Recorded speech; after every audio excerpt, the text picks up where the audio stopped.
Should you weigh your food raw or cooked? This might be a question that many people ask themselves when they start tracking their calories. See, the total calories in a certain food are the sum of all the macronutrients it contains. For example, 100 grams of chicken breast has on average 120 calories. Why?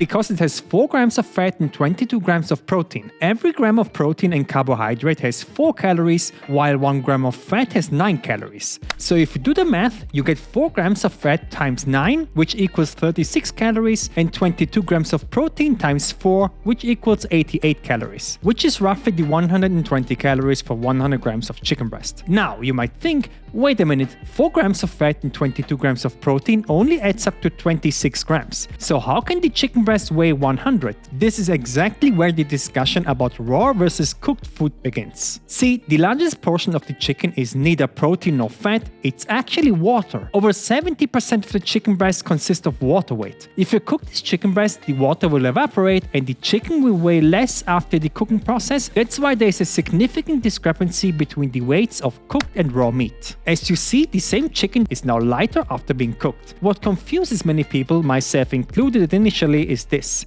The chicken weighs less but still has the same macros despite having fewer total grams because it still has the same protein and fat content. This is so crucial to understand. That's why 100 grams of raw chicken breast has 120 calories with 22 grams of protein, while 100 grams of cooked chicken breast has 165 calories and 31 grams of protein. The cooked chicken was simply heavier in its raw state. The same principle holds for vegetables, fruit, or things like potatoes, basically all foods that contain water. There are also foods where it's the exact opposite, like rice for example. Rice is almost completely dried out, but when you cook it in water, it soaks up all the liquid and weighs a lot more than in its raw state. The math here is simply reversed. 100 grams of raw rice has 350 calories, while 100 grams of cooked rice has 130 calories. So, as long as you understand this principle, you can essentially track your food cooked or raw. It doesn't really matter, at least in theory. In reality, it's a bit more complicated than that. For instance, what if I don't cook my rice in water but in broth? And what if I sauteed some vegetables in oil before making the broth and then added the rice? How do I track cooked rice then? Or what if I added oil to the pan before adding the chicken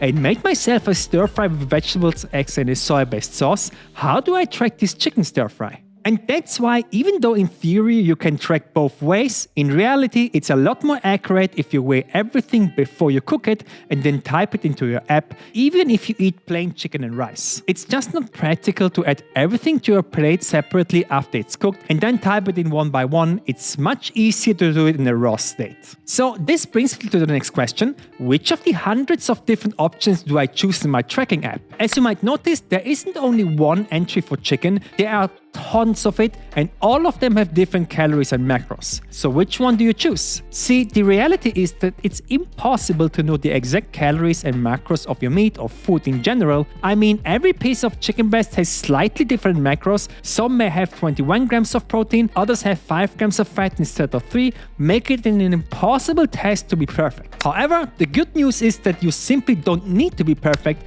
you need to be consistent. What do I mean by that? Pick one entry for every food in your app, for example chicken breast, and from now on, always pick the same entry, and here's why. Losing, gaining or maintaining weight is not about the exact calorie number, it's about the calorie balance. If you want to lose weight, you need a negative balance by eating fewer calories than you burn. Here's an example. Let's say you start tracking your food and aim for a 500 calorie deficit. You track your calories and after a few weeks, you see that you are not losing any weight, so you would decide to drop another 200 calories. If you now, for example, reduce your rice intake by 60 grams, you don't know the exact calorie number, but you know that you reduce the calories by probably about 200 by choosing the same entry. If you now lose weight after your adjustment, does it really matter if you know the exact calories? No, what matters is the calorie balance, and that is negative because you reduced your calorie intake by eating 60 grams less of rice. So as you can see, the entire tracking discussion is really not that difficult. Don't be perfect, just be consistent. I've created a cookbook specifically developed with calories and macros in mind